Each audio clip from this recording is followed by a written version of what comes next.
You ready? Oh, sorry. Yeah, this is we were talking about a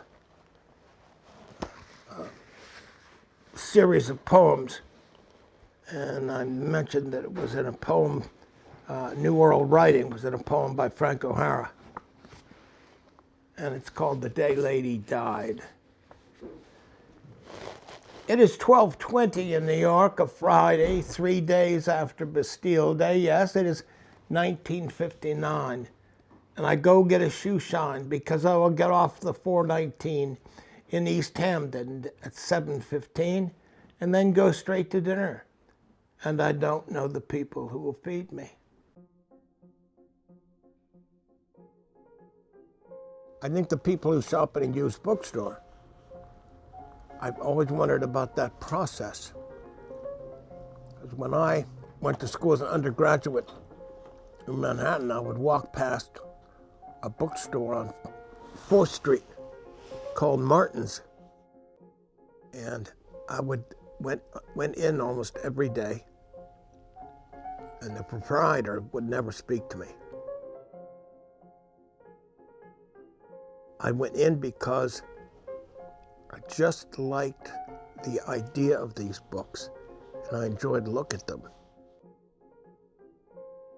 But then, a friend of a friend had given his friend a picture of 121 4th Street.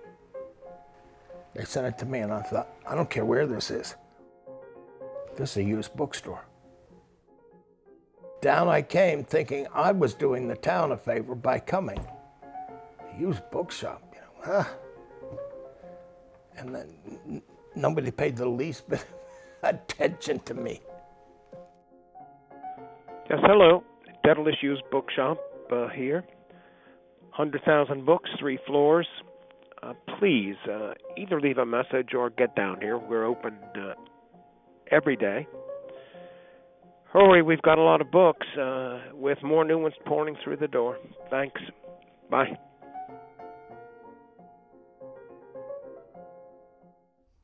Someone wrote an article about me, and it was a lovely article. The guy could not have been nicer.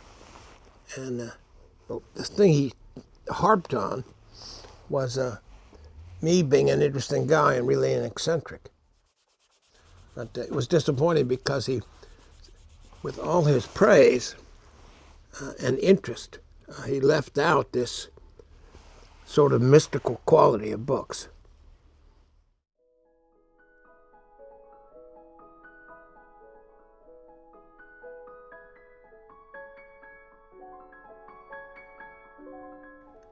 I walk up the muggy street, beginning to sun, and have a hamburger and a malted, to buy an ugly New World Writing to see what the poets in Ghana are doing these days. I go on to the bank, and Miss Stillwagon, first name Linda, I once heard, doesn't even look at my balance for once in her life. And in the Golden Griffin, I get a little Verlaine for Patsy. It's not me just being an eccentric. It's also me gathering in 100,000 books.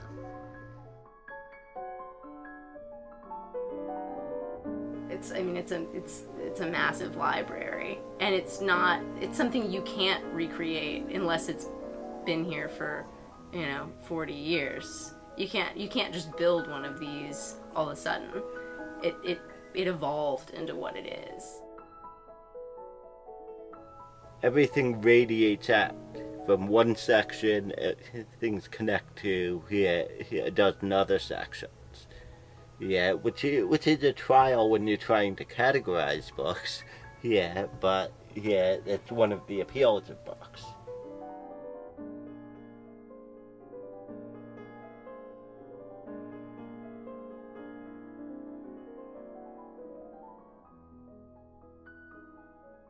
something about the object that just appeals to me. And I think that's kept me going too, because I thought, I want to see more books.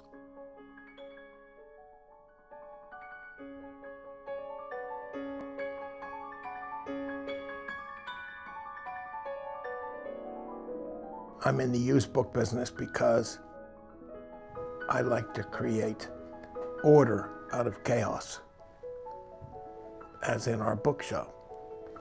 And maybe I do that, try to do that in my life also, but I certainly try with books. He has so much respect for the books and for the customers, and there aren't many that exist. Many used bookshops in general, I mean, those are on the decline, let alone one that's 3 stories. You know, we've got a section on fire, and you know, it's bizarre, and it's just such a cool place.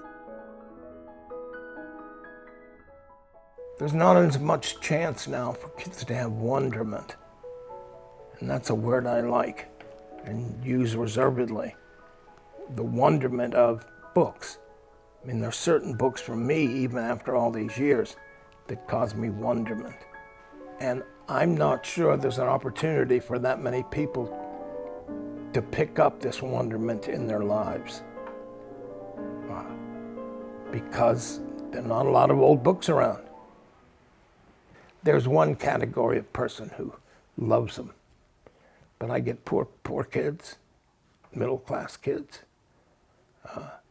who just have that stuff, just like them.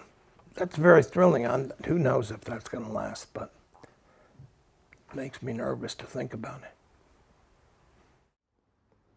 And for Mike, I just strolled into the Park Lane liquor store and asked for a bottle of Strega. And then I go back where I came from, the 6th Avenue, and the tobacconist and the Ziegfeld Theater, and casually asked for a carton of Gauloises and a carton of Picayunes and a New York Post with her face on it.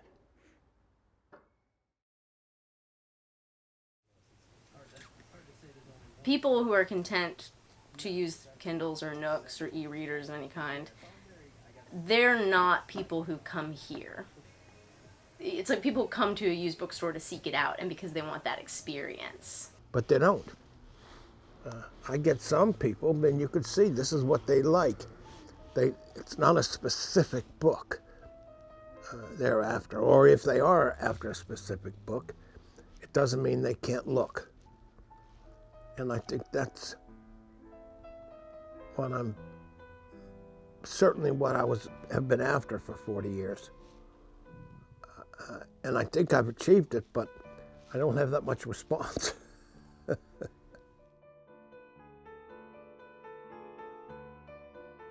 And our business, I think, will continually go down.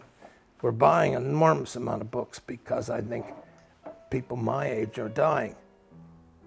And so and the kids, in some cases, don't want them. So they sell them to me. In some cases, they give them to me. All these boxes come in and you make order out of all this disparate stuff. And if the books didn't come in, it would be very disappointing. But Sandy is going to work until he absolutely can't. And any health problem he had, he's here soon as he can be. It's a matter of loving the things and knowing that I must do my work. Of all the things I could have done, this is the best and the most satisfying. And I've been extraordinarily lucky with my wife, with my kids, with my friends. And boy, just lucky. Knock on wood.